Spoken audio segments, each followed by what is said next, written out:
And we go live on Facebook.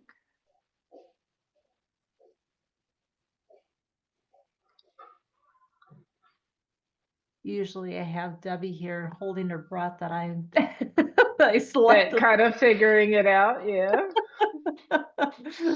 Well, you guys are more advanced than me, so Oh my gosh. I'll tell you what, technology has been our fun spot.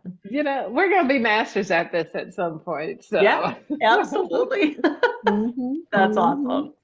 All right. hmm So let me see if I can find you now. There you are. Okay. All right. So we'll go ahead and get started. So welcome, Tonya. I'm so thank you. happy that you are here. And just for any of the viewers who are tuning in right now or tuning in later, we're so happy that you're tuning in. And we have Tanya Octave. Is that how you pronounce your last name? Yep, Okay. like the music note, the Ex- octave. I Uh-huh. love it. I hmm love it. Very hmm good. So what I'll hmm do, Tanya, is I am going to read your bio, and Okay. then we'll go ahead and just get started and talk about how fun it's been to be in your 50s and Mm, what types. isn't it? All right. Right. I figured out the other day, I think I'm onto something. So I'm like, we're kind of like Merlin, Merlin from like the Disney film with the hat, Uh-huh. wise one, right? Magical and Right, right. Yeah, hmm magical, but we've got all this wisdom, right? And then we hmm also got the beard starting too. Oh, a little bit of the peach fuzz, which is That's not right. necessarily, it's coming in different colors nowadays. They're like, wait a minute, I don't know if we can still consider this peach fuzz. We're Merlins. Okay. So Tonya Hmm Octave is an integrative psychotherapist, coach, and hypnotist who specializes in helping individuals heal from deep emotional wounds. As the creator of the Octaves method, she skillfully blends the art of science of psychotherapy, coaching, and hypnosis to foster physical, mental, and spiritual well-being. Drawing from her own experiences and insights in her book, she offers practical strategies to guide others towards a healthier, more balanced life. Through speaking engagements and podcast conversations, what? She shares her unique Here we approach go. Woo woo. to healing, empowering individuals to transform their emotional, physical, and spiritual health. So, welcome. I'm so happy that you're here. Um, Why, I, thank you. I'm yeah, just glad it's Friday and we get to laugh at everything going on in the world. yes, agreed, agreed. So in your kind of description, when you decided to, hey, I think I want to be on your podcast, you talked about some like once you got in your 50s, you began like reflecting on like the years before and the different wisdom and things that you learned and like how you brought that into your 50s. You want to talk a little bit about that and how you're helping others through your transformation.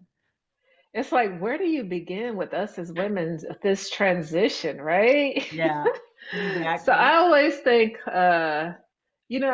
when you turn 50, that is a reflection. You can look at the last 50 years that you lived on Earth, and then you can think about what's in store for the next 50 years and how exciting that can be if you put some things in place so that you can laugh, that you can have mobility, that you can have energy, that you don't have, like, you can think clearly, all of the good stuff that we had when we were younger, and just really kind of being able to kind of sustain it.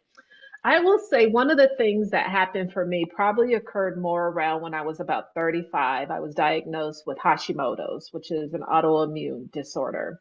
And I was at a place where I was trying to make decisions as an adult, still at 35. And a part of that was, what decision do I make with this particular diagnosis? Do I follow with what Western medicine is wanting me to do? Mhm. and go along with their protocols, or do I venture out and try something different? And Mhm. so I think one, this is one of the beauties that as we get older, we get to make choices for ourselves. And I had to acknowledge that nobody knows my body better than me. Mhm. Well, there is some exception. One exception. I usually get weekly massages, so I would say probably Korean women and men know my body more than anything. I love that. So, so aside from that, I definitely knew my body better than the doctors did, and I chose to go a different path than what was recommended. And I will say it has been a hard, it has been a scary journey, but boy, it has been rewarding, except especially now coming into, my 50s and really being able to embrace it in a different way, like doing cartwheels. When was the Yeah. last time you did a cartwheel? Gymnastics in high school. I have pictures in my yearbook, and I'm showing them to my Uh-huh. kids. I'm like, "Look, I could actually do this Uh-huh. then." Long time ago. So I started doing it, and my body was like, hold on, this is a little different. I don't know if I really remember how it used to be when you were 12. Yeah, right? But what I learned is that the body can do some amazing things. And one, I started doing cartwheels, which eventually led to a handstand. And then I made the challenge of doing 7 handstands in 7 different cities. And so that was a beautiful journey trying to figure out how to get this body to invert in a different way and really feel strong about it, feel strong and confident. And really, it's like, what choices are we making as women now so that we can live the life that we want? Because I don't know. I think as women, we kind of, we're born a certain way. We have to follow certain rules and show up in certain ways in the Mhm. outside world. We conform a lot. But Yeah. boy, when we hit that mark, maybe that's our time to like go on a rocket and say, no, the world, I'm going to make some different choices and I'm going to show up differently. And I think that's the beautiful part. Yeah. I love Hmm. that because a lot of us have waited a very long time before we started that process of saying, "This is how I wanna do things. This is what I want for my life." So I love that you started that process at 35 because many of us wait until we're in our 50s or very close to go, "Wait a second." Hmm. Hmm. But I'll say this, what I always hold to me, and I even say this to some of my patients. I say, remember, when you get on the airplane and the stewardess says, put your mask on first, before even the infant, before the husband, before the kids that don't want to talk to you because they're teenagers anyways, before the parents because you got to take care of them as they get older because maybe they didn't make the best choices in terms of health, you Yeah. put your mask on first. So, what if we learn to do that and master it in our 50s? How beautiful would it be to learn to take care of ourselves, maybe in a self energizing way, maybe not like in a selfish way, but in a way that energizes us, that replenishes us. And then that brings us to be, available to everybody else who's going to who's going to need some of that attention and Needs that. love and Yeah. affection, stuff like that. Mhm. Absolutely. Mhm. Yeah, and we hear that, right? We hear that all the time. I'm in the field of social work in addition to funny chickens. So, Mhm. that is something that's commonly said in the social work field and, to get that oxygen mask on for you so you can Mhm. be able to take care of others, but it's easier said than done. It takes some work to do Mhm. that. Mhm. Because it's like a rebellion. I remember reading this book called, oh, I can't think of it, but it was like the rebellion of sleep.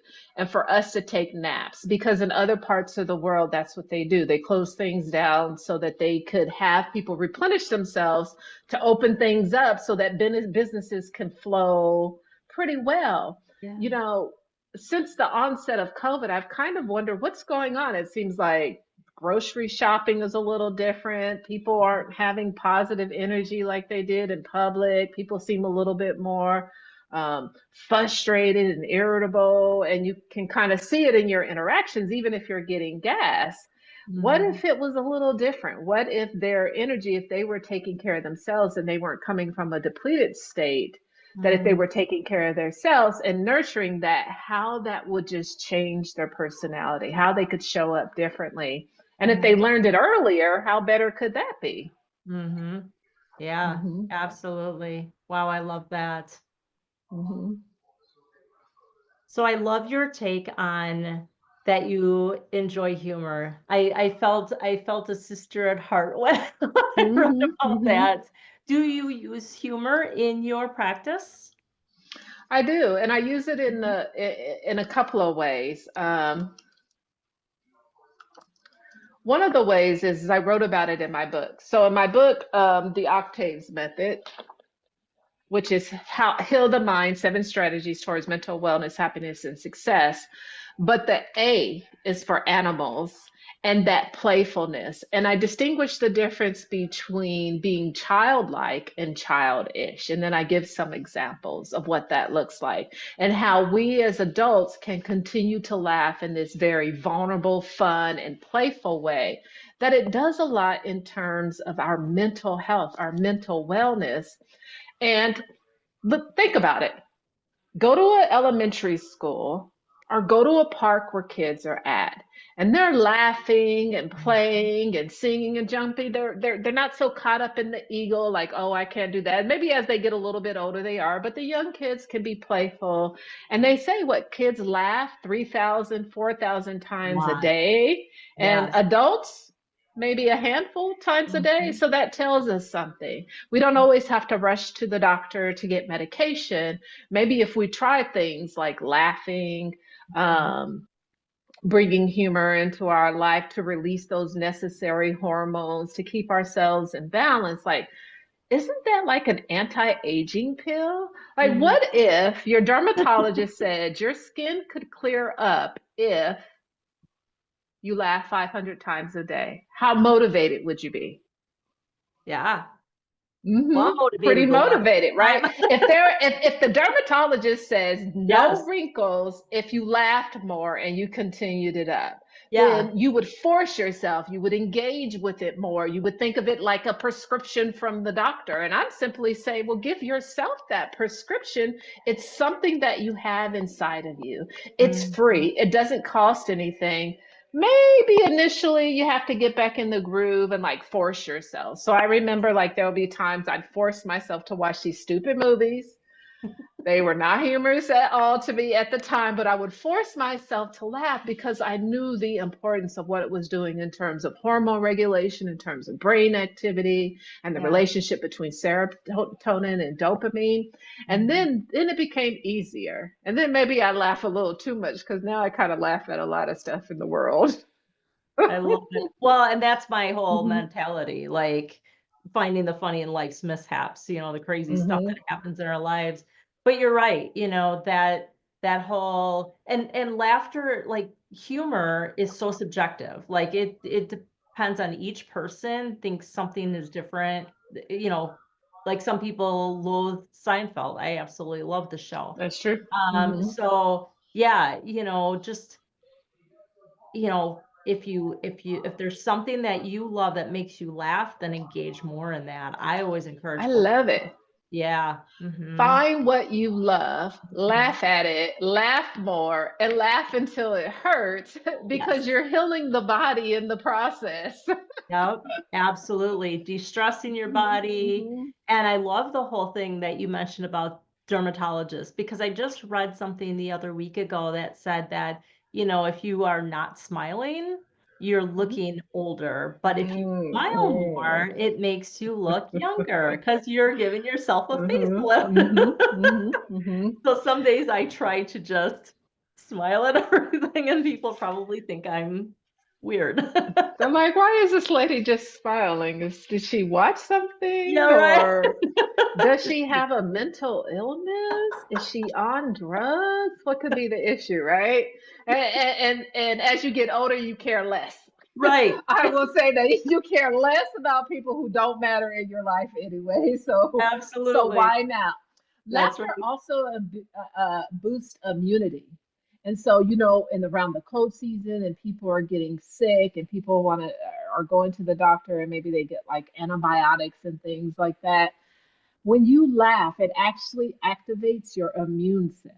So you could be healing yourself and kind of preventing yourself, maybe not from getting a cold, but maybe you're not going to be in the bed. You can't move with the cold. So the intensity will be a little less as you can, you know, as those immune cells are really kind of like circulating in the body to aid Mhm. in supporting the immune system.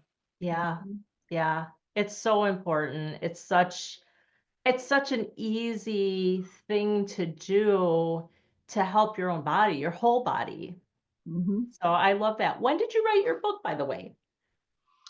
I wrote it, I want to say it was in 2015, and it took me maybe about two or so years to kind of get it Yeah. out. But I had really been thinking about it.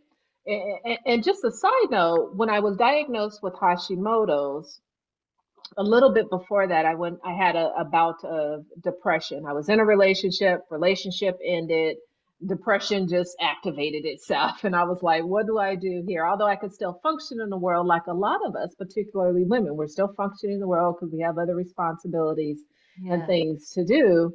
But then I was thinking, well, what I'm doing, I'm a vegetarian, and then like I wouldn't exercise, or I would exercise and then I wasn't a vegetarian and I was eating like hamburgers, or I was meditating and not doing anything else. And I said, well, there has to be some key that I'm missing here because I feel like I have all of these things and I feel like I'm doing what I need to do, but Mhm. nothing's getting better for me.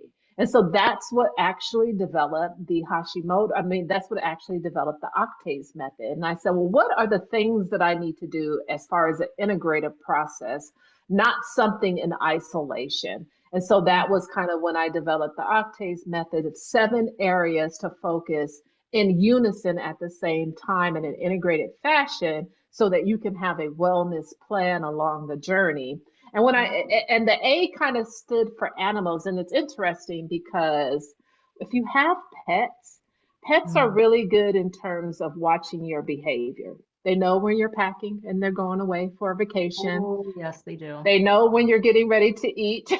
They know when they got to go to the bathroom and you better get up and take them because they give you that look and it's only a couple more seconds, right? So pets watch our nonverbal behavior and they really are good at understanding that.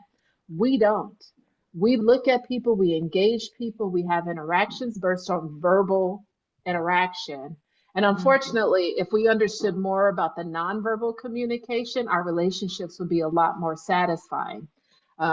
If you're dating someone and he says, I love you so much, you're so great, but then you feel like there's some trust issues because maybe he's telling that to 3 or 4 other people, I would say, well, how is he showing up?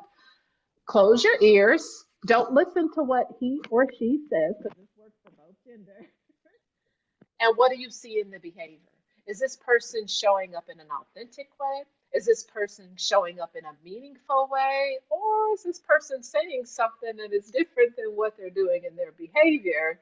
Because your Yeah. pet would pick it up. Oh, Can you yeah. pick it up? Is the question, right? Your Yeah. pet might Yeah. growl, like, I don't want him in this house. Yeah. Yeah. That's so true. I saw a video once about, a gal, and she had autism, and she would have these all-out meltdowns, and she had a therapy golden retriever dog, and Mm-hmm. so as soon as, like, right before the meltdown started, that dog would, like, cue into her. It's just amazing the different things, and even, like, the dogs that can sense, like, people who have diabetes and if their sugars are going all over the That's place. true. Or cancers. Mm-hmm. Mhm. Mm-hmm. Yeah. Yeah. Mm-hmm. That's pretty remarkable. I love that. And the whole nonverbal thing, oh my gosh, like, one time my husband and I went out for dinner with a bunch of people, And he's like, "Oh, man," he's like, I could see you tuning out." I said, "You can see that?" He said, "Oh, yeah, it's all over He's your like, yeah, face." it's all right here. You're like, no, really? Yes, it is. So, yeah, Even I that think as a therapist, I think we come across, clients and, or patients, however you kind of define it in ways like that, where we can tap into Mhm. they're nonverbal and we can see what's going on. We may not be ready to talk about it yet because the client may not be ready because, Yeah. we have to make for sure we're moving at the pace that they're moving at. But that gives us a hint and an idea. One of the things that I thought was most helpful in the earlier part of my career was studying as a play therapist. Because as a play therapist, you learn the language of a child. And I write a little bit about this in my book when I talk about the nonverbal versus the verbal interactions and learning Yeah. how to look at people and their behavior versus what they say. And in play therapy, what you are is you are essentially creating an environment based on your subconscious. So you're telling a story. And I had this case that I wrote up many years ago. Well, maybe I wouldn't say many, maybe about 10 years ago, 10, 11 years ago. And it was a little boy who came in around 7 years of age and he was nonverbal, but he wasn't mute. It wasn't like he couldn't speak. He had the ability to speak. There were no malfunctions, but he just didn't. And so Yeah. after the first couple of months, you're like, oh, he's just getting adjusted to therapy. And all he did was play Legos. And I mean, Legos is fun, but 3 months into the session, 2 times a week, of no talking and watching this kid play Legos builds up something for the clinician. And we're like, okay, should we be doing more? Like, should I be like trying to get him to engage? And I was missing the ball completely. What ended up happening, probably about the third or fourth month into treatment, he started to talk and share stories. And he was telling me about stories of heaven. And I just thought that that was so beautiful and that I had missed it and that he had had this spiritual connection. And anytime there was verbal talking, it would disrupt that. That's one thing that I also learned a little bit later on in terms of working with him is that we had to cut back on the verbal and really participate in the nonverbal. But as a play therapist, that's what you learn. You learn to kind of understand and communicate and see people how they communicate in this nonverbal way, and most of it is coming up out through the subconscious. And they say our subconscious is 88% and our conscious is 12%. So most of our communication is subconscious. Yeah. That's very interesting. I love that. Mm-hmm. Wow. That's amazing. How long have you been a therapist? In private practice, over 20 years, and in the field of social work, over 30 years. So I've had a Mhm. couple of different careers along the path. Mhm. And so I think the experience has just led to this beautiful journey where I've arrived at now, being able to help people in an individual way. I used to work with couples or more Yeah. so in groups, and now I'm just more individual. I feel like people really need that private space, that Mhm. confidential space to explore, what may be going on in whatever way that may be helpful for them, because we don't get that in life. I ask people all the time and I say, well, who do you have in your life that really listens to you? Most people will say my partner, my husband, my boyfriend, my girlfriend, my wife, things like that. And I Yeah. said, are you sure? Does that person really listen to you?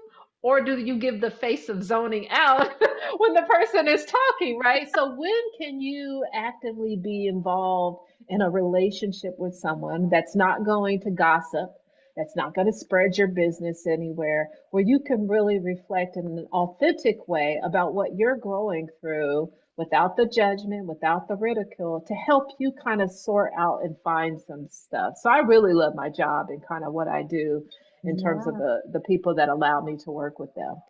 Yeah. I love that. Mhm. That's so fabulous. I know I love the helping professions. It's just, I've been in it for, oh gosh, I've been in it for a long time. I got my undergraduate in graphic design and Okay. landed myself at a women's shelter, working in That's transitional. a different Very degree different. and career. Well, it was crazy because we were in a small town, so there were no design Hmm. firms, and the firms that I was like looking at, they needed 5 years of experience. Well, how do you Ah. like when you get out of college, you don't have 5 years of experience. So, but I really truly feel that, this path is kind of laid out for you. So that Hmm. ultimately So I was led, gonna say you were gently pushed. yeah, Like, yeah. oh, so you want to do that for a bachelor's, but we're gonna keep pushing you in this Yeah, direction. exactly. Yeah. So, yeah. Hmm. So I've been in the helping professions for a number of years and eventually got my master's in social work. So, but yeah, I just there's something about being able to help others, and to work through things or like you said, being able to like have somebody to process, so With. people have somebody to Hmm. process with. So yeah, I think that's wonderful. So now your book, is that specifically like to help like therapists walk other people, or is it for anybody to grab on to read through and implement the strategies that you have in there? It's a self-help book so it's Okay. for anyone. In Yeah. particular, people who are in the helping profession, like social workers, we tend to be very neglectful of ourselves. So it's Mm, even crucial for them to yeah. read it as Yeah. well and kind of think about and explore some of the concepts. So some of these concepts are outside of traditional psychology. Traditional psychology, because I'm psychodynamic and I've studied under the theory of Freudian and ego psychology. And so that is kind of my frame, which is more of a long term. Let's look at underlying issues. Let's look at the unconscious mind that could be driving these things. So I even kind of sometimes integrate ideas like epigenetics and Mm, genes and stuff like that. But this is very different for that particular field, which is very structured because now I'm bringing in other stuff like spiritual health to have a place to talk about spirituality where you're not going to be diagnosed as schizophrenia or delusional. Although that still may be the issue, there are things that we're going to rule out before that, right? Especially with children, because children tend to not have that space to talk about it because they're shushed. They're like, no, don't say that. People will think you crazy. And so they really don't have that space. And I have countless of stories where kids have had conversations with God, where kids have had these other type of experiences. I mean, this is like a part that needs to be included. yeah. Um, the other part is about compassion and ego health and understanding why we have an ego. It is a purposeful, it is something we have to help keep us balanced. And we need to figure out what it means to be in balance because balance for the ego could be unhealthy and that it could be like kind of a contraindication type of Yeah. thing. Yeah. Um, then there's therapy and everybody it's more about engaging in therapeutic activity. So although I'm a therapist and I want people to be like, yeah, let's try psychotherapy or EMDR or CBT, some of the other kind of evidence-based models out there that might be helpful. Yeah. um, it's about engaging in a therapeutic activity. There's Mm, something about where you feel that you can free your mind and be okay. I used to run a gardening group for people who were blind, who were 65 and over, and that was therapeutic. yeah. Now, people who are blind can touch things, they can put their hands in soil, they can grow things, and they can have images in their mind, very similar to what I feel would be like kind of like a hypnotic state, to where they can still kind of have that sense of joy and worth that they're contributing to something. Plus, it's a creation. And as we get into those ages, developmental theory tells us, I think it's like 55 and above, that we are in that regenerative area where we want to create. So it meshes very well in terms of development where someone may be. Yeah. Um, and then there's the A for animals and that playfulness part and learning how to be an adult and still have fun in safe and healthy ways. I'm not a proponent of girls getting together and drinking wine. I am a proponent of girls getting together and having organic herbal tea and a great book and just laughing at it and the Yeah. material and the characters and taking it on. I definitely because that leads to health. Yes. Other stuff may not lead us to health. It leads us in a Yeah. different direction.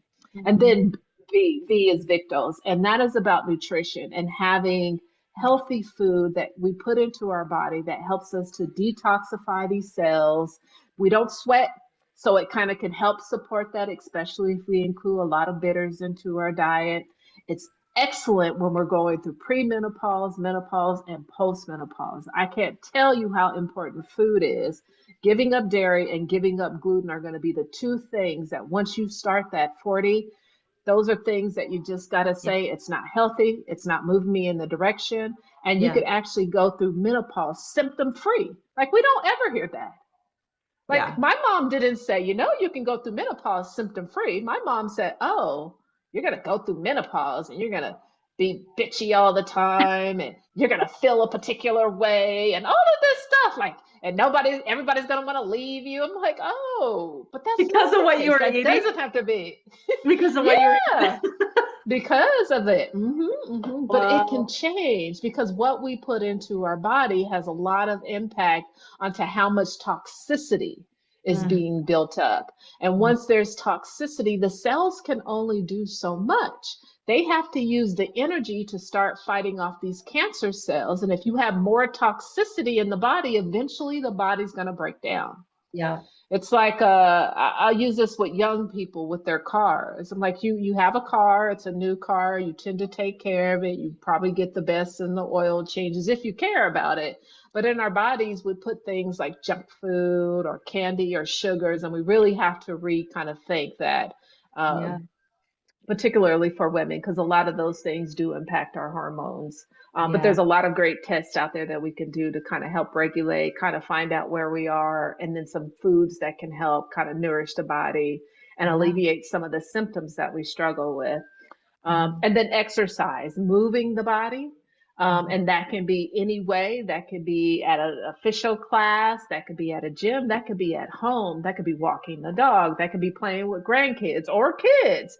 Like that Yeah. can be in a variety of different ways, but moving the body, Mhm. making for sure that we do that. And then S, which is probably one of my favorite outside of nutrition, which is socialize. And that is about relationships, but more importantly, about the relationships we have with ourselves. And how do we get to know who we are, what our purpose is, why Mhm. we're here? Really like those soul questions that we really can dive a little bit deeper in as we start to get to 50 and 55. Because why not? We've Yeah. spent so much of life with everything else. Why not say, hey, let me try to figure out a little bit about what's going on with me and how this all works and what I am supposed to be doing because there is a purpose for all of us. Yeah. A lot of Hmm women we talked to, and it was the same for Debbie and I as well. It was, you hit in your 50s and then you start like wondering like things that you have felt passionate about doing or things that have been on your bucket hmm list. Some people use that term, some people don't. They're goals and dreams. Um, but you really start recognizing, I think a lot more than when you're younger, the limitation of time and that we're not guaranteed tomorrow. So, hmm and hmm like finding that purpose, like what is our contribution to this world and to ourselves? And so, I love that you said that. I think the S is so important. hmm Oh, And I remember my son, I do a podcast with my son, and he had asked me that question. And he says, well, how does someone get to finding their yeah. purpose? I'm sorry. How does someone get to finding their purpose?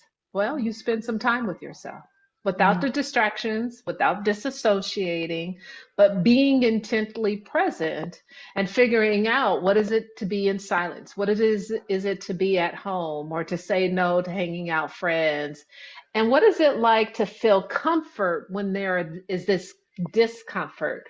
So if you're an extrovert, what is it like to live part of your life as an introvert? Because you're going to want to resist it. The ego is not going to like it. And if you're Yeah. an introvert, what is it like to be a little bit more extroverted, right? And trying to see, can I have some flexibility Like I want my cells in my body to be flexible. I want my cells to move around, particularly as I age, so that I can minimize disease. But what is Mhm. it to be flexible in terms of our thoughts, in terms of how we show up as women, and give ourselves that gift because nobody else is. Right. Nobody else is going to give you the gift, and you have to give it yourself. You have to just, what I will say, love on you, love Mhm. on all of you, the good stuff and the bad stuff. And if you don't want any more of the bad stuff, then work and figure it out to change it and make it good and welcoming and contributing and helpful and useful to your Yeah. life. Yeah. I love that. One of our questions is what words of advice would you give to your younger self or to younger women? Would that be one of your messages to younger women? You are loved Mm, because I don't think women feel that. no. I don't think we grow up in families where that is expressed. I don't think we have a culture in America where women can bond in that way, where there's groups of women of all different genders and race, not genders, but races and ages. Yeah. Yeah. And there's this idea of like poor self-esteem. Well, where does that come from? We second guess ourselves. The society second guess us. I mean, right now it's so political because it seems like a lot of men want to talk about what women can do with their bodies, and I felt like we were already past that, and it's like we're coming back to that. Pretty soon they're going to say what we can and can't do when it comes to menopause, and taking away or altering some of those freedoms. So I would say to my younger self, you are loved. I never experienced what it was like to be loved or to be loved by what I would say would be God until last year. I went Mhm. to a past life regression training. So I do hypnosis. So part of my trainings is to try different modalities with Yeah. hypnosis, and hypnosis works with the subconscious mind. And I had did a past life regression, and in that, I have never felt so much love that it changed my life. It Mhm. changed. Like people are like, you're so optimistic. And I'm like, I used to defend against it. I'm like, well, I'm not optimistic. I know how to determine the truth. But and then I'm like, yeah, I kind of like optimism because where Yeah. are you living in life? Anger and frustration. I think I'll stay here in optimism then because my cells are alkaline. I don't know what's going on in that body with all Yeah. that negativity. I do know, but I'm not going to tell the person. Right, right. Yeah, absolutely. Well, Mhm, everybody finds mhm. their path at some point, or maybe not, but um, Yeah. it's a process for everybody Mhm, going mhm. through all these stages and pieces of the journey, and everybody's journey is so different. I love that. So you did that training last year? Hmm. Hmm. Okay, Yeah. I nice. did it with Dr. Weiss, and he's kind of one of the, yeah, in our field, we really don't like listening to people unless it comes with science. And so his name came with an education. So he's a graduate from Harvard. He has Yeah. like he has like a lot of stuff behind his name. So Yeah. when he start coming out talking about past lives, then the helping profession kind of said, huh, we'll give him some credit. We still think he's a little out there, but we'll give him some credit. But I think hypnosis is a beautiful gift that you can do, and you can do it for a variety of things. You can do it for weight loss. You can do it for if you smoke or if you drink. You can do it for all kinds of addictions. You can do it for nail biting. You can do it for test taking. You can do Yeah. it for building confidence. You can do it for things like if you're getting ready to find a potential partner, what that would look like, feeling good about yourself and energized about yourself, knowing that you're beautiful. And I'm talking the outside beauty because that is important to some, but I'm talking also the inside beauty. And how does that level of compassion, that level of forgiveness, humility can show up as you engage and talk to other people? That's the beautiful thing that I talk about, and you can do that work with the subconscious. I'll give the example. Sometimes we're raised to parents, and sometimes our parents aren't like Buddhist monks. And sometimes we get particular women like our moms that show up in the world and they tell us certain things like, why are you wearing your hair like that? Well, why are you dressing? You need to be like this. Like, I don't think you're ever going to get a man unless you cook. You get all kinds of messages. Those Mm, messages didn't go anywhere. Don't think like just because you forgot them when you got them at 5, they went directly into the subconscious mind. And they yep. show up every time you're trying to date, every time your husband left his shoes in the middle of the floor, and now you're upset and you're like yelling, "I told you a million times, why do you leave your shoes out there?" Like it shows up. And so you can work with the subconscious mind to really manifest something different that you want in your life. And so instead of those messages, because I don't ever blame moms, I don't blame parents or anything, I just understand Yeah. this stuff is generational. But what Mhm. I do say is now that I understand, what can I do to change it? So not just for my kids or not just for the people impacted in my family, but I'm talking every interaction that I have with people that I show up in this kind and genuine way. Yeah. Yeah.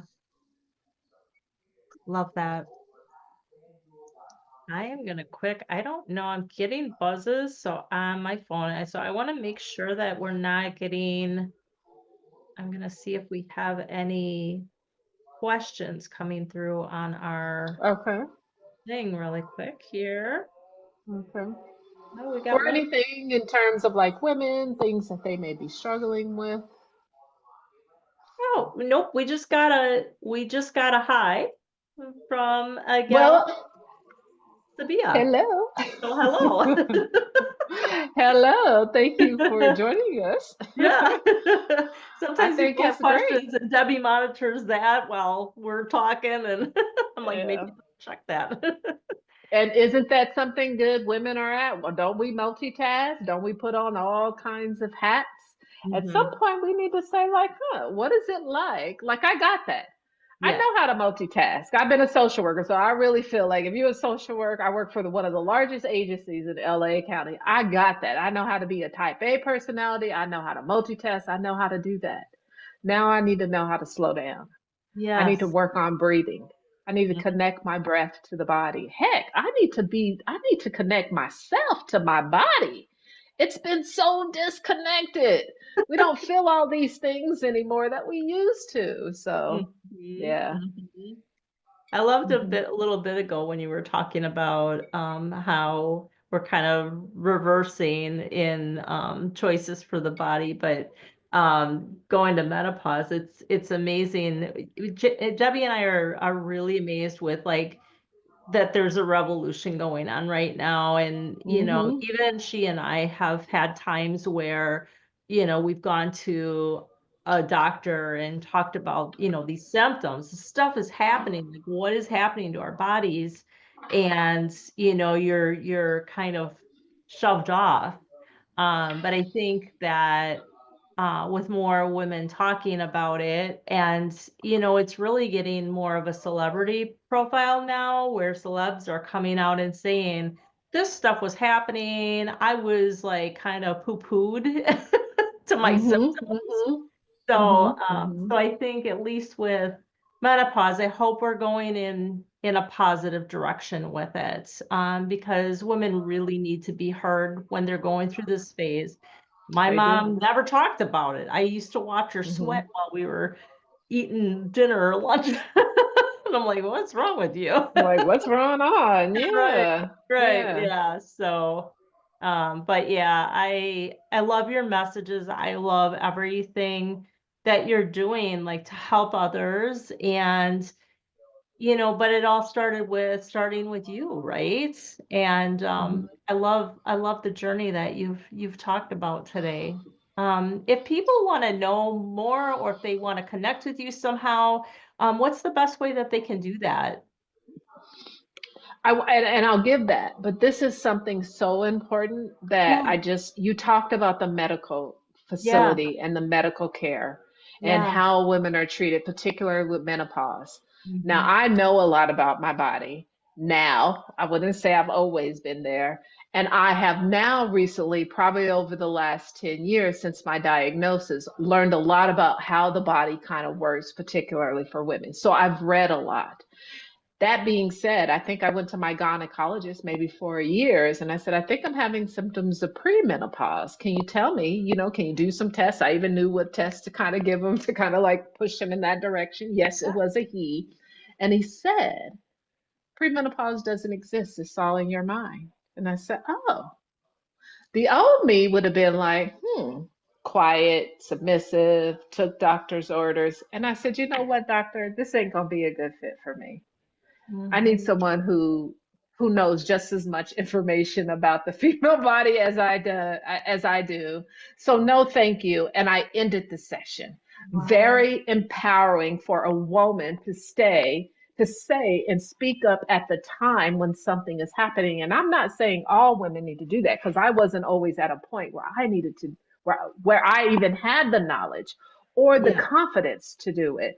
So I Yeah. just say for women out there, when you're going through something medical, always get different opinions. Maybe not so much from social media, like some of the stuff that's out there, because that can kind of make you feel overwhelmed.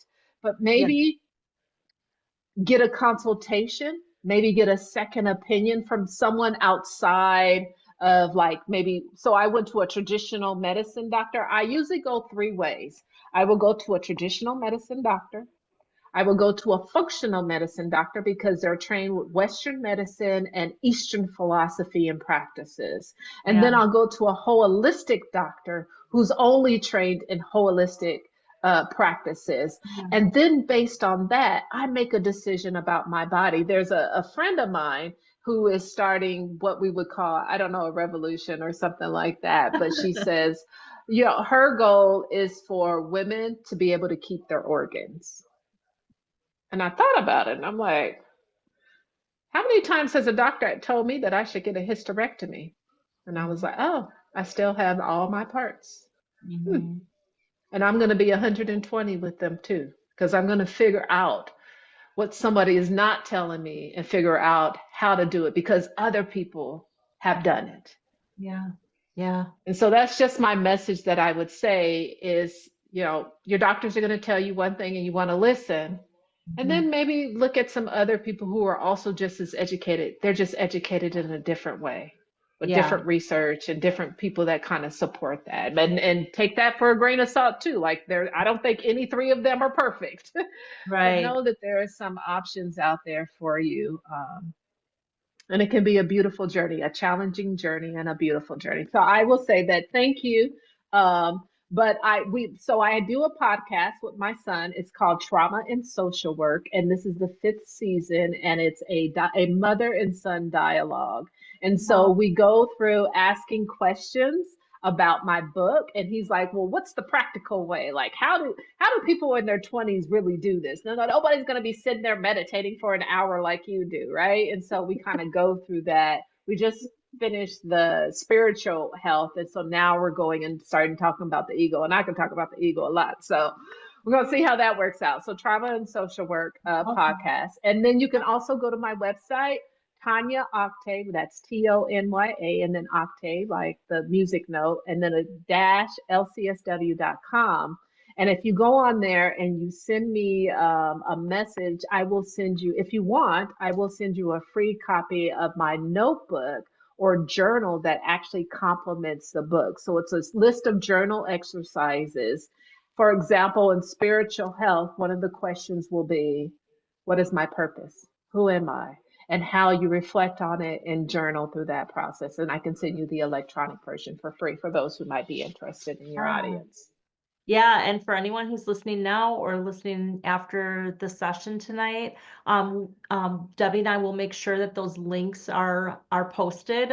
We posted them Perfect. before, but we will post them again so that way you guys can link to her website if you'd like to learn more or pick up a copy of that kind of guidebook that goes with the book. So. Mm-hmm. Yeah, amazing.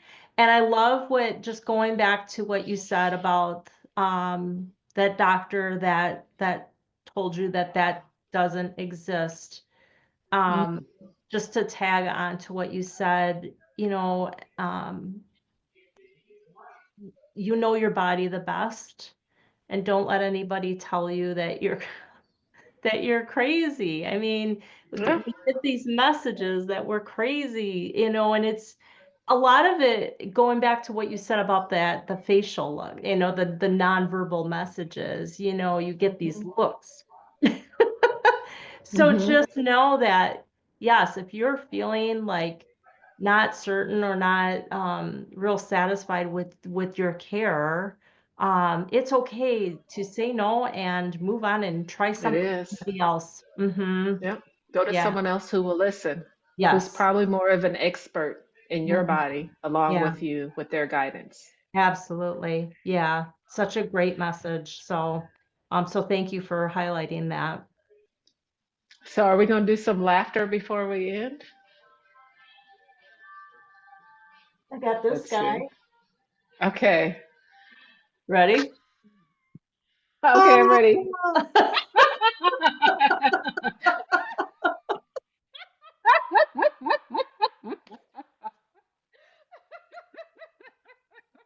Chickens are the best. I love it. I love it. I love it. Thank you so much, Tanya. I really You're appreciate you being on. welcome. Sorry, Thank Debbie you. couldn't be here. Oh, yeah, for all of you tuning in, I didn't explain that. Debbie had to fly tonight. She got scheduled to fly, so I'm flying solo. But she'll be Okay. back next Yeah. week. But yeah, thank you so much, and we really appreciate you being on the show. All right. Thank you. Thank you.